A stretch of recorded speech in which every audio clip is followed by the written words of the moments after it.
Dan biasa untuk mengetahui update terkini terkait dengan kasus ini sudah bergabung sama kami ada Camat Sukaresmi, ada Bapak Latif Ridwan. Selamat malam Pak Latif.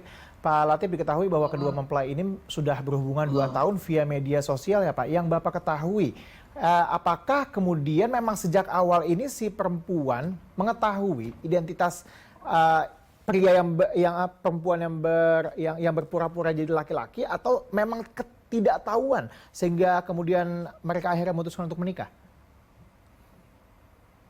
Terima kasih.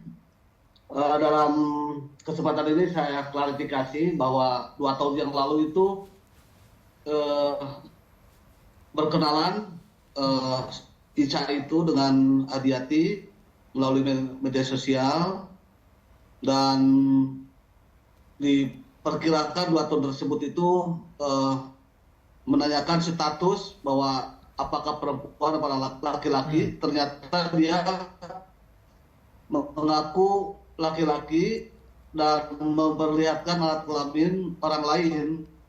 Itu merupakan modus penipuan terhadap Ica itu.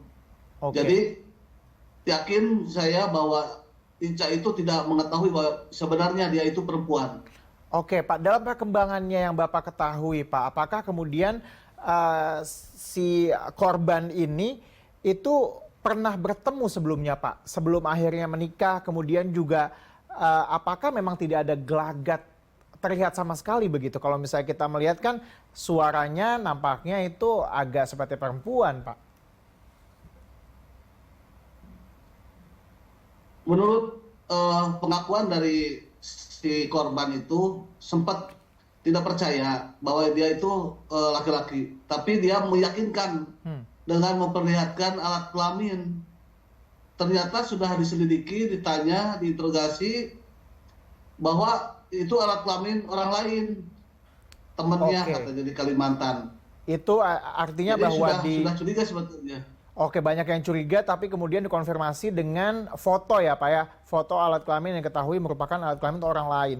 Nah, Ya. tapi kan kalau kita tahu Pak, itu kan kalau kita menjelang pernikahan biasanya ada pemeriksaan identitas, nama, di situ kan ada nama, jenis kelamin sebelum pernikahan Pak. Yang Bapak ketahui, apakah memang tidak ada pemeriksaan identitas itu sampai akhirnya pernikahan itu terjadi Pak?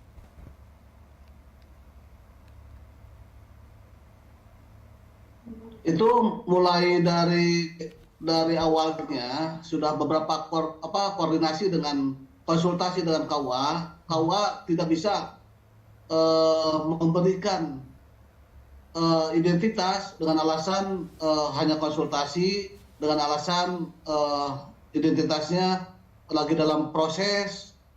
Jadi bukan tidak menanyakan identitasnya, tapi yang pertama datang juga kedua orang tuanya, pihak keluarganya. 2 tahun yang lalu itu sempat datang dan tidak bawa identitas, itu dia disuruh pulang di rumahnya. Oke. Jadi untuk identitas ditanya Pak, tapi dia mengelak dengan dalih-dalih yang prosedur lagi diproses dan sebagainya. Baik, baik. Kalau yang Bapak ketahui saat ini Pak, penanganan kasusnya bagaimana sih Pak di Polsek Sukaresmi? Apakah sudah ada keterangan lanjutan? Untuk sementara yang saya dapat dan koordinasi dengan Kapolsek, ini si pihak korban itu tidak bisa, tidak mau melaporkan kejadian pernikahan sesama jenis ini. Jadi menunggu hari ini, besok tanggal 11, pernyataan Adiati sebagai mengaku-ngaku sebagai laki-laki itu, karena prosesnya ada suatu permasalahan lagi setelah pernikahan dengan Ica itu. Dia pinjam uang sebesar 57 juta. Oke. Janjinya besok tanggal 11. Apabila besok tanggal 11 tidak bayar, maka nanti ada pengaduan dari pihak-pihak yang kerugian. Baik, baik. Itu nanti kasusnya penipuan dan ada yang dirugikan nanti. Baik, baik. Prosesnya seperti itu nanti. Oke, kalau sekarang posisinya si Adiati ini di mana, Pak? Itu masih diamankan oleh pihak kepolisian, Polsek. Baik. Baik, terima kasih Pak Latif atas informasi yang telah Anda sampaikan. Kita masih akan menantikan kelanjutan dari kasus ini dan juga update Pak dan juga perkembangan tentunya. Terima kasih Pak.